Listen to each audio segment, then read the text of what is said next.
Hi friends, இன்றைக்கி நம்ம சேனலில் கிருஷ்ண ஜெயந்திக்காக ஒரு ஈஸியான ரெசிபி பார்க்க போகிறோம். என்ன அதுன்னா சீடை, உப்பு சீடைங்க. சீடைனாவே எல்லாருமே பயப்படுவீங்க, ஆனால் இது ரொம்ப ஈஸியாக இருக்கும். வாங்க வெடிக்காமல் எப்படி செய்கிறதுன்னு பார்க்கலாம். ஒரு பேனில் வந்துட்டு ஃபஸ்ட்டு எண்ணெய்லாம் எதுவுமே சேர்க்காம அரிசி மாவை வந்துட்டு வறுத்துக்கோங்க. இது வந்து கடையில் வாங்கின அரிசி மாவு தாங்க, நீங்கள் வீட்டில் இருக்கிறத கூட வந்து யூஸ் பண்ணிக்கலாம். இது வந்து பார்த்திங்கன்னா ஸ்லோவில் வச்சு ஒரு 5 நிமிஷம் நல்லா அப்படியே வறுபடணுங்க. நல்லா நெய்ஸாக இருக்கணும். கையில் எடுத்து பார்க்கும்போது நல்லா நெய்ஸாக இருக்கணும். ஸோ அந்தளவுக்கு வறுத்துக்கோங்க. இப்போ பாருங்கள், இந்த மாதிரி நான் கையில் எடுத்து காட்டுறேன். இந்த மாதிரி இருக்கணும். அதுக்கப்புறமா வந்துட்டு நீங்கள் அடுப்பை ஆஃப் பண்ணிடலாங்க. இப்போ இதில் வந்து 1 டேபிள் ஸ்பூன் அளவுக்கு பொட்டுக்கடலை மாவு சேர்த்துக்கோங்க. அதாவது உடச்ச கடலை மாவுங்க. அதை வந்து வறுத்துட்டு பொடி பண்ணி ஜெலிச்சு வச்சதுங்க.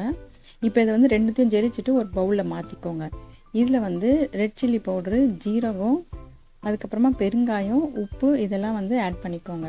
நான் வந்துட்டு 2 டீஸ்பூன் அளவுக்கு நெய் சேர்த்துருக்கேன். நீங்கள் வேணும் அப்படின்னா நெய் பதில் பட்டர் கூட சேர்த்துக்கலாம். உப்பு வந்து சேர்த்துக்கோங்க. இது எல்லாத்தையும் ஒரு வாட்டி கலந்து விட்டுருங்க. அதுக்கப்புறமா நம்ம தண்ணி ஊற்றி பிசையலாம். இப்போ எல்லாத்தையும் கலந்து விட்டாச்சு. தண்ணி ஊற்றி கொஞ்சம் கொஞ்சமாக வந்துட்டு பிசையணும். ரொம்ப தண்ணி ஊற்றிட்டீங்க அப்படின்னா அந்த பதம் கரெக்டாக வராது. ஸோ இந்த மாதிரி பண்ணிவிட்டு நீங்கள் நல்லா பிசைஞ்சு வச்சுக்கணும். இங்கே பாருங்கள், பொட்டுக்கடலையை வந்துட்டு நீங்கள் கொஞ்சமாக எடுத்துகிட்டு லைட்டாக வறுத்துட்டு அதை நல்லா பொடி பண்ணி ஜெலிச்சு வச்சுக்கோங்க. இந்த மாதிரி பலகாரம் பண்ணும்போது யூஸ்ஃபுல்லாக இருக்கும். இங்கே பாருங்கள், நல்லா இந்த மாதிரி பிசைஞ்சாச்சு நம்ம. ஸோ இந்த மாதிரி பிசைஞ்ச அப்புறமா சின்ன சின்னதாக உருண்டை எடுத்துகிட்டு ரொம்ப ப்ரெஷர் கொடுக்காதீங்க. லைட்டாக இந்த மாதிரி ரவுண்ட் பண்ணி ஒரு தட்டில் ரெடி பண்ணி வச்சுக்கோங்க. ஸோ இந்த மாதிரி எல்லாத்தையும் நீங்கள் ரெடி பண்ணி வச்சுக்கணும். அதுக்கப்புறமா நம்ம வந்துட்டு எண்ணெயில் போட்டு எடுக்கணும். இந்த மாதிரி எடுத்துகிட்டு நீங்கள் கையில் கூட இப்படி உள்ளங்கையில் கூட இந்த மாதிரி ரவுண்ட் பண்ணி அப்படியே தட்டில் ரெடி பண்ணி வச்சுக்கலாம். நீங்கள் எல்லாத்தையும் ரெடி பண்ண அப்புறமா தான் வந்துட்டு எண்ணெயை வந்துட்டு ரெடி பண்ணணும் சூட் பண்ணுறதுக்கு. ஸோ நம்ம இந்த மாதிரி எல்லா மாவையும் சீடை பிடிச்சி வச்சாச்சு. இப்போ வந்துட்டு கடாயில் எண்ணெய் ஊற்றி சூடு பண்ணிக்கலாம். நீங்கள் வந்து ஏற்கனவே நிறைய வீடியோவில் சொன்ன மாதிரி கொஞ்சோண்டு போட்டு பாருங்கள். மேலே வந்துடுச்சு அப்படின்னா எண்ணெய் சூடாயிடுச்சுன்னு அர்த்தம்.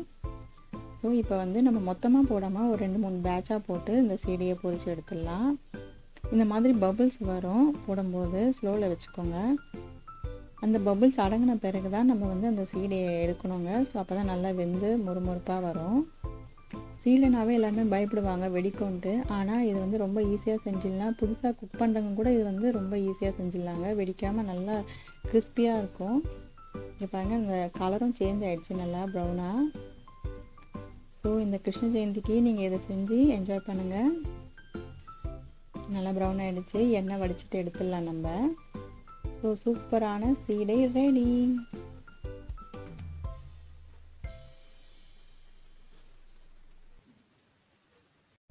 சீடைக்கு அடுத்து இன்னொரு சூப்பரான ஒரு ரெசிபி பார்க்க போகிறோம். என்ன அதுன்னா ரவா லட்டுங்க. வாங்க அதை நம்ம எப்படி செய்யலான்ட்டு பார்க்கலாம்.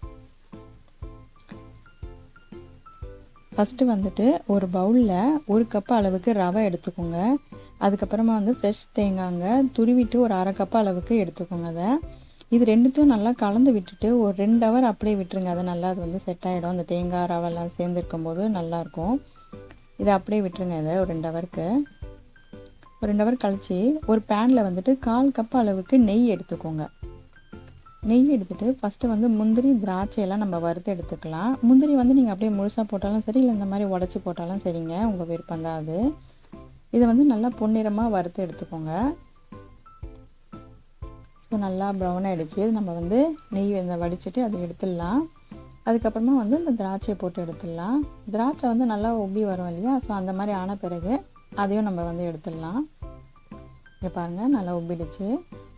ஸோ திராட்சை எடுத்த பிறகு நம்ம வந்து அந்த மிக்ஸ் ரெடி பண்ணி வச்சுருக்கோம் இல்லையா, ரவையும் தேங்காயும், அதை வந்து இந்த நெய்லேயே அப்படியே வந்து நம்ம வறுத்து எடுக்கணுங்க. அதாவது 20 to 25 மினிட்ஸ் லோலியே இருக்கணும் அடுப்பு. நல்லா நீங்கள் கலந்து விட்டுட்டே இருக்கணும். அதை உங்களுக்கு வந்து இந்த கலரும் நல்லா சேஞ்ச் ஆகும். அந்த ரவை பச்சை ஸ்மெல் போகிறதும் உங்களுக்கு நல்லா தெரியும். பாருங்கள், அந்த ஸ்மெல்லு உங்களுக்கு வந்து நல்லா தெரியும். ஸோ கலர் வந்து நல்லா சேஞ்ச் ஆகிடுச்சு பாருங்கள். இது ரெடி ஆகிடுச்சு. அதுக்கப்புறமா ஒரு பேனில் 3/4 கப் அளவுக்கு சர்க்கரை எடுத்துக்கோங்க. ஒரு 100 ml அளவுக்கு தண்ணி ஆட் பண்ணுங்க. அதில் சர்க்கரை கரைஞ்ச பிறகு ஒரு கம்பி பதம், அதாவது 1 ஸ்டிங்கு அந்த அளவுக்கு இருந்தால் போதும். அந்த பதம் வந்துச்சுன்னா இந்த சக்கரை பாகம் ரெடி. இங்கே பாருங்கள், இந்த மாதிரி இருக்கணும்.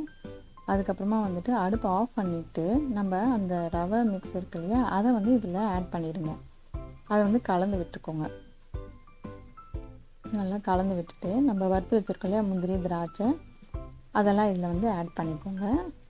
ரொம்ப டேஸ்டியாக இருக்குங்க ரவா லட்டு. இந்த மெத்தடில் பண்ணிங்க அப்படின்னா ஈஸியாக செஞ்சிடலாம். புதுசாக குக் பண்ணுறவங்க கூட இதை வந்து நல்லா ஈஸியாக செஞ்சிடலாங்க. ஏலக்காய் தூள் சேர்த்துக்கோங்க, வாசனைக்கு ரொம்ப ருசியாக இருக்கும். ஏலக்காய்லாம் போட்டு நம்ம நல்லா கலந்து விட்டாச்சு. அதுக்கப்புறம் கையில் சூடு பிடிக்க முடியும் இருக்கிற அளவில் பால் சேர்த்துட்டு நல்லா இந்த மாதிரி உருண்டை பிடிச்சிருங்க. நான் வந்து 1/4 கப் அளவுக்கு பால் எடுத்துருக்கேங்க. கொஞ்சம் கொஞ்சமாக ஊற்றி இந்த மாதிரி உருண்டை பிடிச்சிக்கலாம். இப்போ பாருங்கள், நல்லா டைட்டாக பிடிச்சிங்கன்னா அது நல்லா உருண்டையாக வந்துடும். அப்படியே சூப்பராக ரெடி ஆகிடுச்சு பாருங்கள். நல்லா ரவுண்டாக ஷேப் அழகாக இருக்குது பாருங்கள். ரவா லட்டு, சுவையான ரவா லட்டு ரெடி.